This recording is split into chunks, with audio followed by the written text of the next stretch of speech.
आप सबका हार्दिक स्वागत है। हम आ चुके हैं सदगुरु कबीर आश्रम सुखशाला, सबलगढ़, जिला मुरैना, मध्य प्रदेश।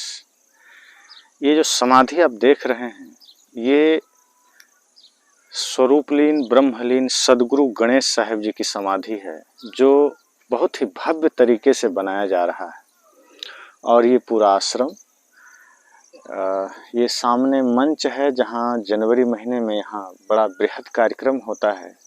3 दिन का सत्संग होता है, जिसमें समय समय से बाहर से बड़े बड़े संतों का आगमन होता है।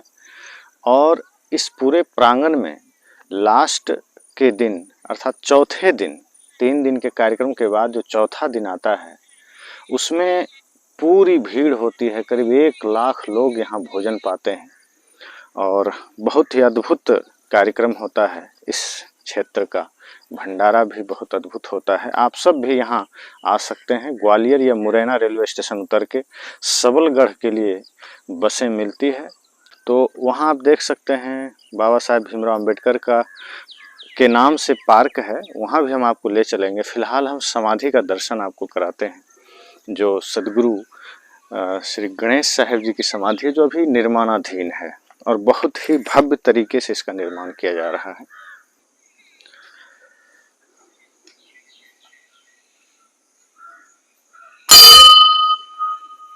तो ये सदगुरु श्री गणेश साहिब जी की भव्य समाधि है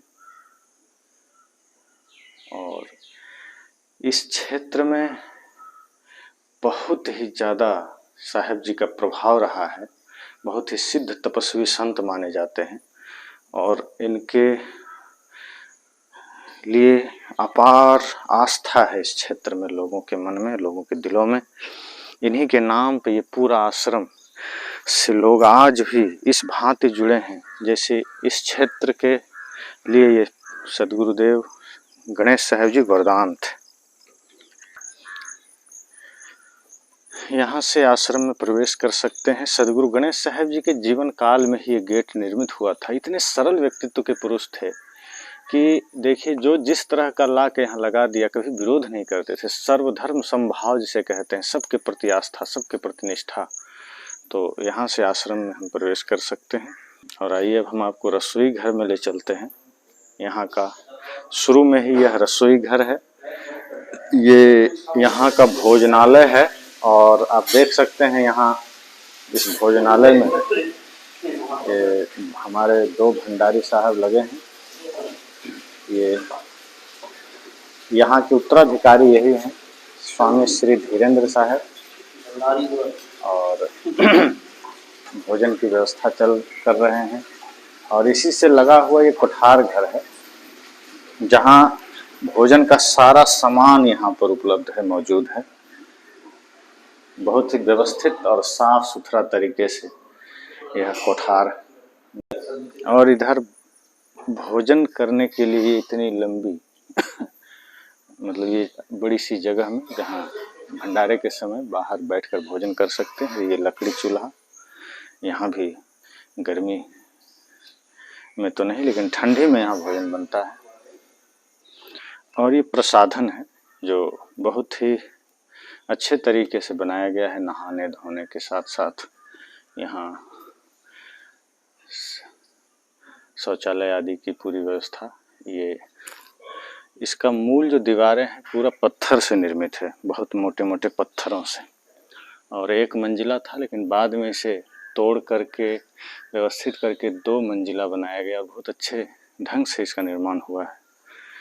और अब हम आपको ले चल रहे हैं जहाँ साहिब जी बैठते हैं, जो इस आश्रम के प्रमुख हैं वर्तमान में, सदगुरु गणेश साहिब जी के शिष्य। ये उनका कक्ष है सदगुरु श्री गणेश साहिब जी का। ये उन्हीं का बिस्तर है जहाँ वो विराजते थे। तो ये हमेशा ऐसे ही गद्दी लगी रहती है, सदगुरु श्री गणेश साहिब जी। ये उनके गुरुदेव।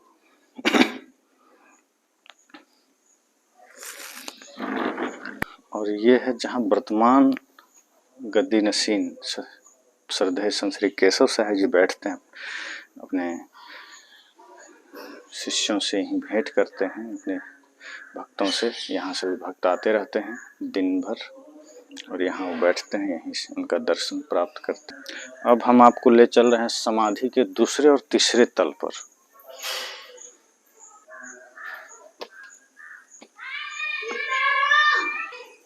ये सदगुरु श्री चेतन साहब जी की समाधि प्रतीक रूप में यहाँ लगाया गया है।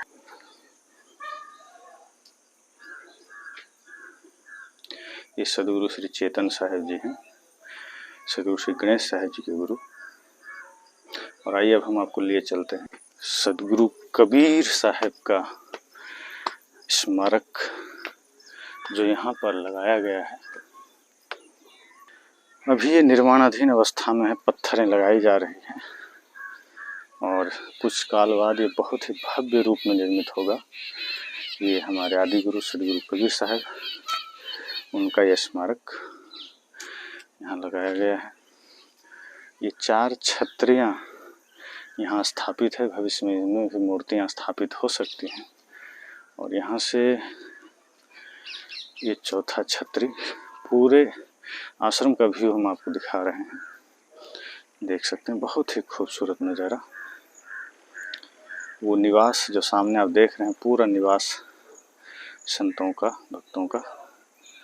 तो ये पूरे आश्रम का व्यू, ये भविष्य में यहाँ ये सबलगढ़ जिला घोषित हो सकता है। इसको लेकर के यहाँ सारी चीज़ें निर्मित की जा रही हैं, आगे दूर दूर तक कोर्ट आदि,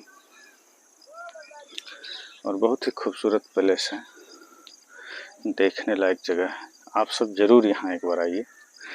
ग्वालियर का किला भी आप देखिए, सबलगढ़ भी आइए। यहाँ चंबल नदी के किनारे का ये क्षेत्र बहुत ही खूबसूरत है, चंबल नदी भी यहाँ से आप देख सकते हैं। और हम आप कुछ ही देर में यहाँ ले चलेंगे बाबा साहब के पास।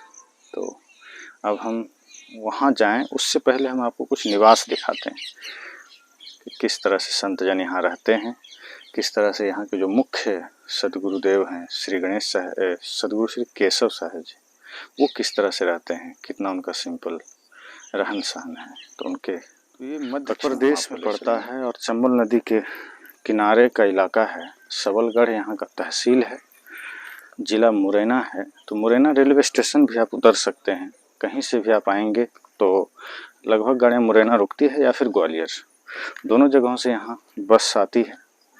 तो आप बस से यहाँ आ सकते हैं और यहाँ का दर्शन आप कर सकते हैं।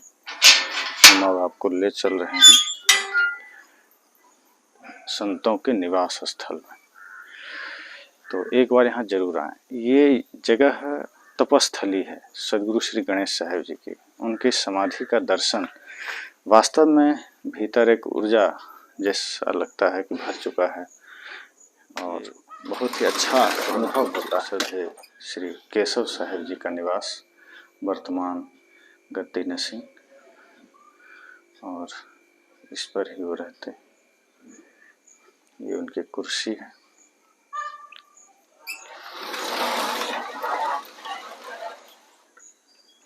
और अब हम आपको ले चल रहे हैं ये कक्ष, जो कि वर्तमान उत्तराधिकारी संत श्री धीरज साहब का निवास है।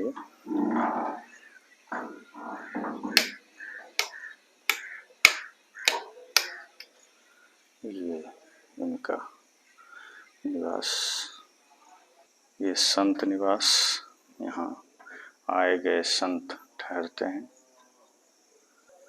आगे और भी संत निवास जो यहाँ निर्मित किया गया है, ये भी संत निवास ही है, जहाँ अभी बंद है, जिसमें संत जन रहते हैं, और एक निवास ये है।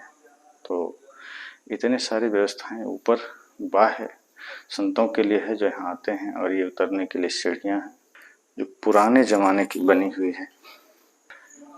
एक गेट इधर भी दिया गया है। तो यही मंच है जिसका मैंने जिक्र शुरू में किया था। इधर से भी एक गेट है और ये आश्रम का यहाँ से भी प्रवेश द्वार है। नीचे के निवास हैं जहाँ भक्तजन भी ठहरते हैं। तो आश्रम का मैंने पूरा दर्शन आपको कराया। आप जरूर, यहाँ एक जगह है, मन शांत हो जाता है। हो हल्ला से दूर, आबादी से किनारे, बिल्कुल शांत अवस्था। यहाँ आप बिल्कुल शांति महसूस करेंगे।